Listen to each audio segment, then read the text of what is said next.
full comparison. Voiceover script, welcome back to the channel. In this video, we're going to do a deep dive comparison between Bybit and Binance fees. Many traders only look at the headline trading fee, but in reality, there are several layers of costs you need to consider, like spot fees, futures fees, withdrawal charges, and hidden discounts. So let's break it down step by step. Hazard 1. Spot trading fees. Let's start with spot trading, which means buying or selling crypto directly. On Binance, the base spot trading fee is 0.1% for both makers and takers. A maker is someone who adds liquidity with a limit order, while a taker is someone who removes liquidity with a market order. Now, if you use BNB to pay your fees, Binance gives you a 25% discount, which reduces your spot fee to 0.075%. For example, if you buy $1,000 worth of Bitcoin, you would pay only 75 cents in fees with the discount. On Bybit, the spot fee is also 0.1% for makers and takers. But the key difference is that Bybit doesn't have a native token discount like Binance. So you'll always pay 0.1% unless you qualify for their VIP program, which requires very high trading volume. So for casual and medium level traders, Binance spot trading is usually cheaper, especially if you hold BNB. Hazard 2. Futures and derivatives trading fees. Next is futures trading, where many traders actually care about fees the most. On Binance Futures, the standard maker fee is 0.02%, and the taker fee is 0.04%. Again, using BNB gives you a small discount, bringing the costs down further. And if you're a VIP trader with huge volumes, fees can drop close to zero. On Bybit derivatives, the maker fee is 0.01%, and the taker fee is 0.06%. This makes Bybit better for makers who place limit orders, because 0.01% is half of Binance's 0.02%.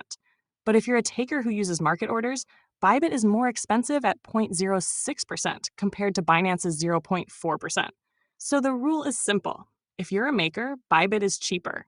If you're a taker, Binance is cheaper.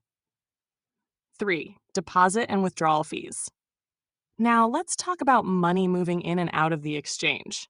Deposits. Both Bybit and Binance offer free CRO deposits. However, if you're depositing via bank transfer or card, there might be third-party processing fees, which vary depending on your country.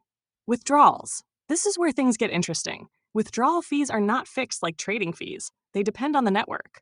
For example, on Binance, withdrawing Bitcoin usually costs around 0.002 BTC, while USDT on the TRC20 network costs about 1 USDT.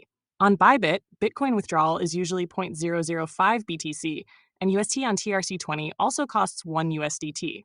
Binance tends to have slightly lower withdrawal fees for Bitcoin and more blockchain network options.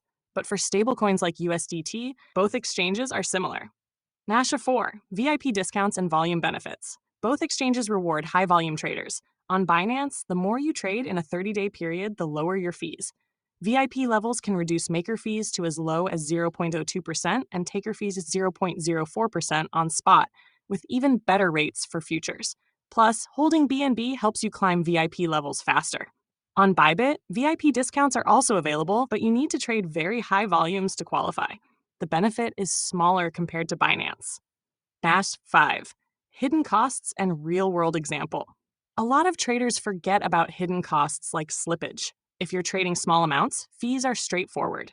But if you're trading big amounts, liquidity matters. Binance has higher liquidity overall, which means less slippage on big trades. So even if fees look the same, you may actually save money on Binance because your orders fill closer to the market price. Bybit also has good liquidity, especially for futures, but it's still smaller than Binance, which could mean more slippage for very large orders. Example, if you place a $50,000 Bitcoin market order, the difference in slippage between Binance and Bybit can cost you more than the actual trading fee. Final verdict.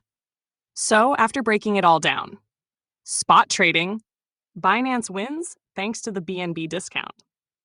Futures trading, Bybit is better for makers, Binance is better for takers. Withdrawals, Binance is slightly cheaper, especially for Bitcoin. Liquidity, Binance has the edge, which reduces hidden costs. If you're a casual trader, Binance is usually the cheaper option overall. If you're a professional futures trader who prefers using limit orders, Bybit can give you lower costs. Both exchanges are excellent, but the better one depends on your trading style. That's the complete breakdown of Bybit versus Binance fees. If you found this in-depth comparison helpful, make sure to like the video, subscribe to the channel, and comment below which platform you use for trading.